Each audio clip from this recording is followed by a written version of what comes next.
Now, uh, we come to the nature of professional relationships, and professional relationships provide us new opportunities. It is important to know this because we are influenced by the working microculture of the negotiator, as well as his or her personality. For example, there are superiors who develop a very special relationship with their teams. However, this relationship can manifest itself in various ways depending on the cultural sphere. In some countries, superiors could invite their teams to eat a barbecue uh, from in their house, um, and this would be seen as a show of unity and trust. But this could not be necessarily the same in those countries where the same context would be seen as inappropriate and excessive display of affection and unprofessional to its core. It is very important to take into account these specificities as they will mark our professional relationships and therefore also our networking. Indeed, this kind of relationship can manifest itself in many ways. For example, in some countries, the bosses could invite their team. Meow, meow, meow.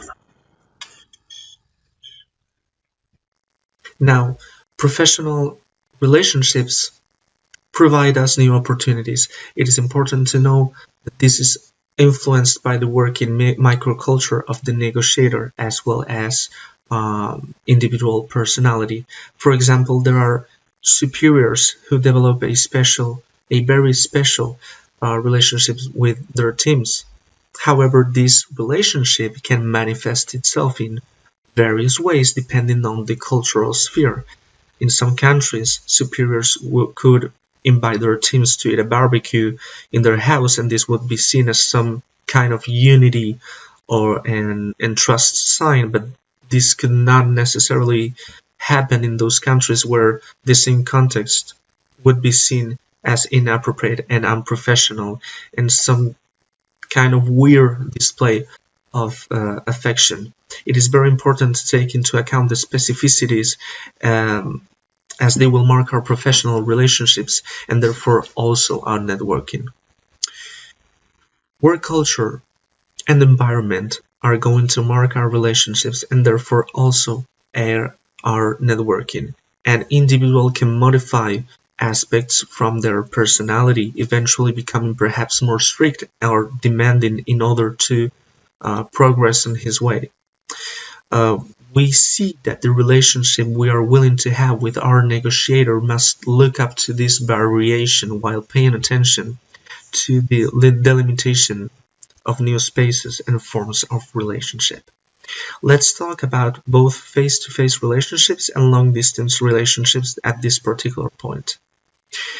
We will deal with the impact of physical contact in the development of relationships because the face-to-face is still an important kind of space because it focuses on the development of confidence levels. Confidence is a fundamental ingredient of our relationships because we are looking in the eyes of our negotiator, and so we can measure the impact of our words in his case and his or her expression. We can measure what we say, how we say it, and how we address the conversation. The difference is just the fact of seeing the face of the person in front of us. Nowadays, the new generations rely more and more on digital resources and to communicate, and hence appears another language. In fact, it is also possible to use other types of codes to facilitate communication with our potential contributor. Always generate commitment, and here it appears in face-to-face relationships as something fundamental that streamlines the process of generating agreements and establishing guidelines for our professional relationships. It is important to point out that there is a difference, a significant one. from our face-to-face and our distance meetings in general. In the former, we not only talk about our work, but also about the things that interest us both, such as the result of a football match, which deepens our relationship with the other person because it allows us to know the other one's personal inclinations, among other things. The shared space that we have both created will be a key ingredient for the future for business partnerships, since it allows us to put into play different aspects of our individual personality. Again, personal is professional too. And in general, when we use digital media for contact, personal interactions are more difficult to flourish, since we tend to get more to the point that we must stick to the point. When we go to meet physically to work, we can arrange a coffee break or even share a drink or social gathering.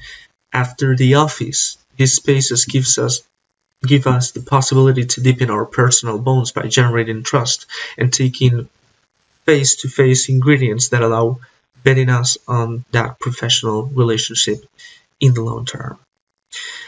Distance meeting relationships are clearly a challenge on how to generate the relationship and trust we need for good networking practice. When our professional relationships occur in the digital space and we have not met physically to build trust and commitment, well, some key strategies might be more determinant than others. We need to focus on the relationship itself, not only on the task that brings us together in the first place.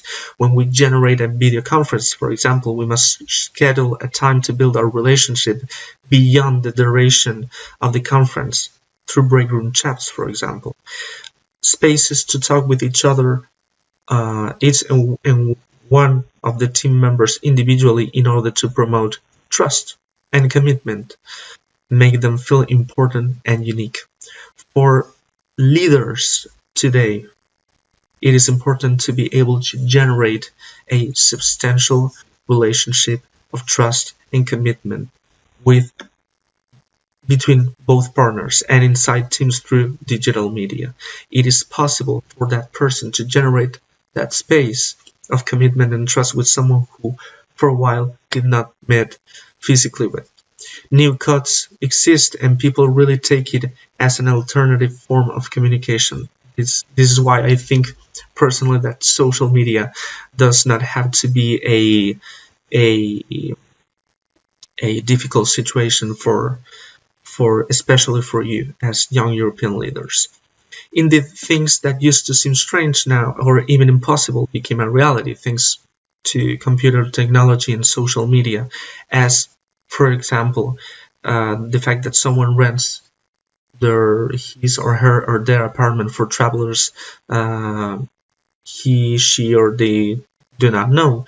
Distance meeting gives us the freedom to operate and practical benefits both, such as managing, coordination, and planning, which are very useful and allow us to be very precise when using our time.